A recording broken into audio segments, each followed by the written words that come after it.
Failure failure সম্পর্কে আমরা সবাই যদি এই নলেজটুকু না রাখি তাহলে আমাদের যে সমস্যাটা হবে, তো সেইটা আমরা মানে যে আমাদের লাইফের যে কোনো একটা স্টেজে আমাদের এই সিচুয়েশনটা আমাদেরকে ফেস করতেই হবে, মাস্ট।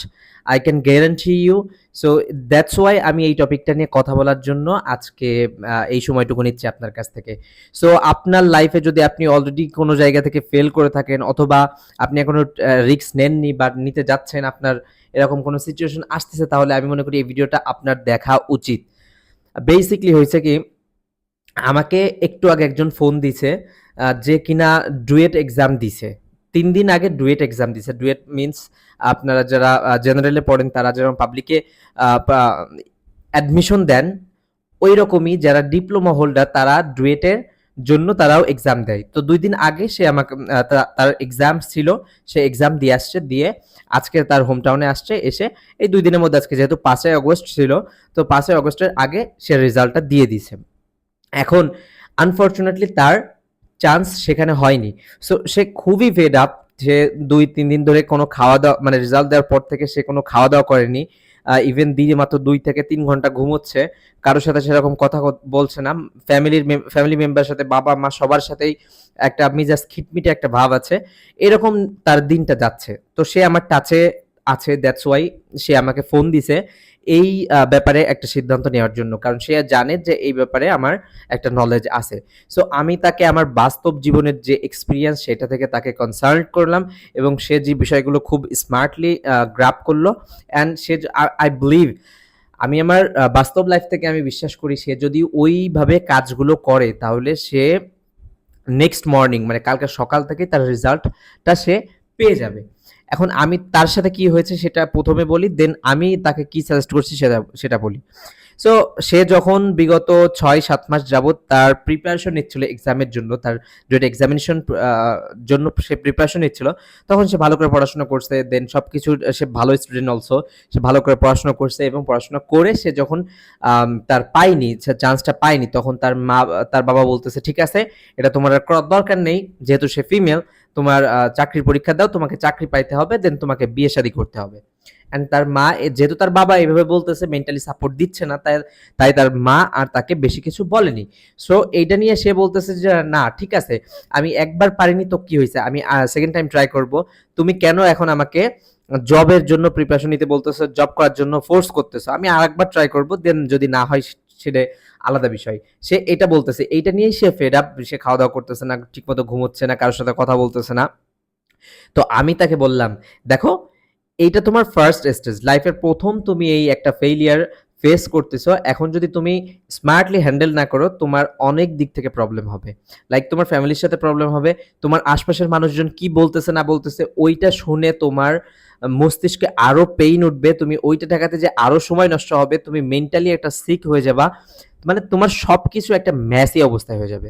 তো তাকে আমি বললাম যে তোমার এখন সর্বপ্রথম যেটা করা উচিত সেটা হচ্ছে যে ফেইলিয়ারকে অ্যাকসেপ্ট করা। অনেস্টলি অনেস্টলি স্পিকিং, আপনি যদি ফেইলিয়ারকে অ্যাকসেপ্ট করে নিতে পারেন, এর থেকে সহজ আর কিচ্ছু নাই। আপনি আপনার বেস্টটা দেবেন, আপনার যতটুকু আপনার দেওয়ার আছে আপনি বেস্টটা দেবেন। দেওয়ার পরে আপনার রেজাল্ট আসার আগেই আপনি বলতে পারবেন আপনার হবে কিনা। এখন আপনি সেলফ আস্ক করেন যে হ্যাঁ, এটার জন্য কি আমি 100% দিয়েছিলাম, তারপরে আমার হয়নি? যদি সেরকমটা হয় তাহলে সেটা গডের উপর ছেড়ে দেন, কারণ সেটাতে আপনার কোনো ভালো নাই, নিশ্চয়ই কোনো খারাপ ছিল, দ্যাটস ওয়াই আল্লাহ আপনাকে দেয়নি। গডে আপনাকে বিশ্বাস রাখতে হবে। গডে যদি আপনি বিশ্বাস না করেন তাহলে সেটা আপনার ব্যাপার ভাই। গডে যদি বিশ্বাস রাখেন তাহলে আপনি মেন্টালি পিস পাবেন। মেন্টালি পিস যদি পান, সর্বপ্রথম আপনাকে ফেইলিয়ার অ্যাকসেপ্ট করতে হবে। এটা আমার কথা না, যারা সাকসেস মানুষ আছে তাদের সবার কথা। ফেইলিয়ারকে ভয় পেলে হবে না, অ্যাকসেপ্ট না করলে হবে না, অ্যাকসেপ্ট করতে হবে। ফেইলিয়ারকে অ্যাকসেপ্ট করতে হবে, নেক্সটের জন্য তৈরি হতে হবে। বাবা মার সাথে রাগারাগি করলে চলবে না, তারা যেটা বলতেছে সেইটা আপনাকে মেনে নিতে হবে, যে তোমার পরীক্ষা দেওয়া লাগবে না। সে যেটা বলছে তার কেসে, ইন সাম কেসেস ডিফারেন্স, মানে ডিফারেন্স হবে, এটাই স্বাভাবিক, বাট ফর্মুলাটা এক। তার বাবা বলছে যে তোমাকে সেকেন্ড টাইম দিতে হবে না, তুমি চাকরির জন্য প্রিপারেশন নাও, তুমি চাকরির পড়া করো। আমি তাকে বললাম, ঠিক আছে, তোমার বাবার সাথে তুমি একমত করো, তুমি বলো যে হ্যাঁ আমি এটা করবো না, আমি এটা করবো। তার বাবা এটাও বলছে যে তুমি ঠিক আছে, তুমি সেকেন্ড টাইমের জন্য পড়ো এবং চাকরির পরীক্ষা দাও, কিন্তু সে চাচ্ছে যে না, আমি চাকরির পরীক্ষা দিব না, আমি শুধুমাত্র এটার জন্য পড়বো। এটাতে তাদের ভিতরে একটা মিস আন্ডারস্ট্যান্ডিং হচ্ছে। তো আমি বললাম যে না, তোমার বাবা যেটা বলছে ওইটা তুমি এগ্রি করো, দেন তুমি পরীক্ষা দিলা না দিলে সেটা পরের কথা, কারণ একটা গভর্নমেন্ট জবে অ্যাপ্লাই করলে সেটার জন্য ৬-৭ মাস চলে যায়। তো তার হাতে এখন আছে ৩৬৫ দিন, দ্যাটস মিন ১ বছর। তো ১ বছরের মধ্যে তার কয়বার যাওয়া লাগতে পারে? ৫-৬ বার যাওয়া লাগতে পারে ঢাকাতে, তার হোম টাউন থেকে ঢাকাতে।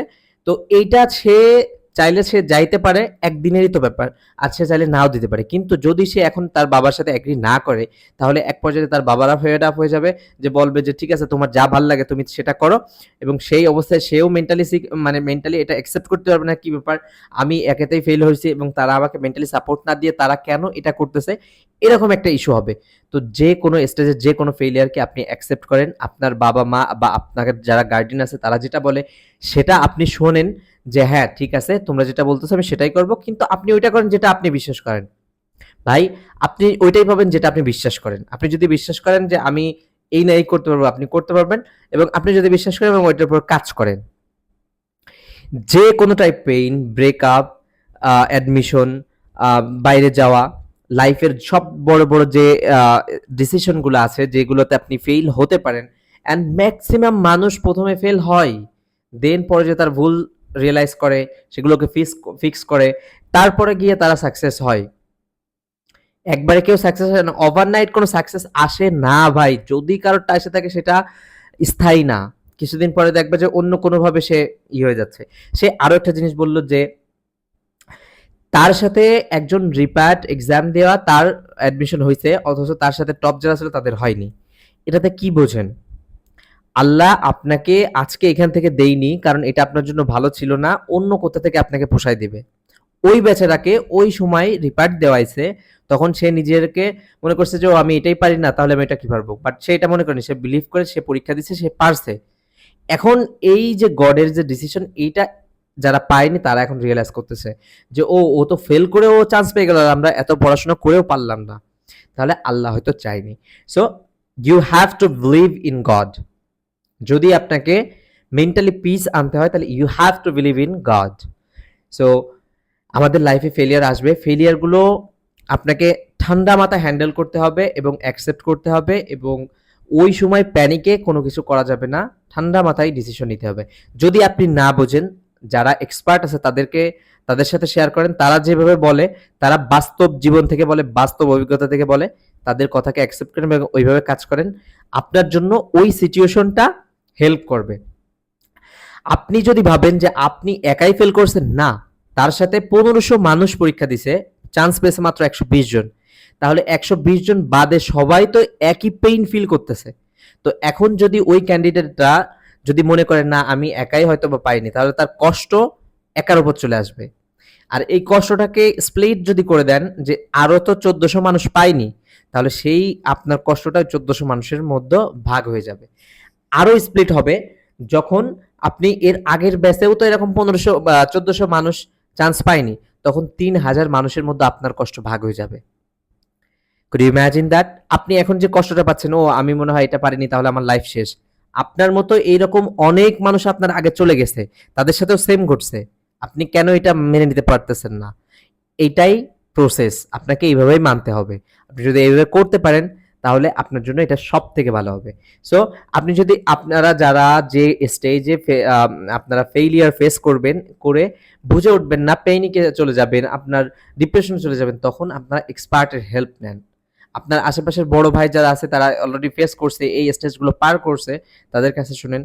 যারা এই মানসিক সাইকোলজি, মানসিক পেইন কন্ট্রোল সম্পর্কে জানে, তাদের সাথে যোগাযোগ করেন। ইভেন আপনারা চাইলে আমার সাথে যোগাযোগ করতে পারেন। আপনার পার্সোনালাইজ প্রবলেমের জন্য আমি আপনাকে ওইভাবে আপনার সলিউশন দিতে পারবো। যদি আমার কথা মতো আপনি কাজ করেন আর আপনি ফল না পান, তাহলে আমার যে পারিশ্রমিক থাকবে সেটা আপনাকে ফুলি রিফান্ড করে দিব। অ্যান্ড ডেফিনেটলি এটা ফ্রি কনসালটেন্সি হবে না, কারণ আমি আপনাকে আমার প্রিসিয়াস সময়টা আপনাকে দিব। ডেফিনেটলি এটার জন্য একটা কস্ট আমি নিব। যদি এরকমটা না হয়, I will definitely refund you. তো যদি ফেইলিয়ার সবারই থাকে, যদি আপনি যদি এইরকম কোনো সার্কামস্ট্যান্সে পড়ে থাকেন, তাহলে যোগাযোগ করতে পারেন, অথবা আপনার